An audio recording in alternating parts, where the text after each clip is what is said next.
ಲೋಕದ ಪಾರಿಜಾತವೇ ಯಾಕೆ ನೀನು ಎದೆಯ ತುಂಬಿದೆ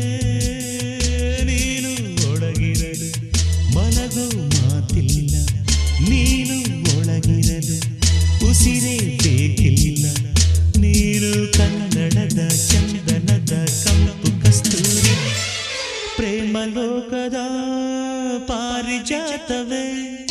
ಯಾಕೆ ನೀನು ಎದೆಯ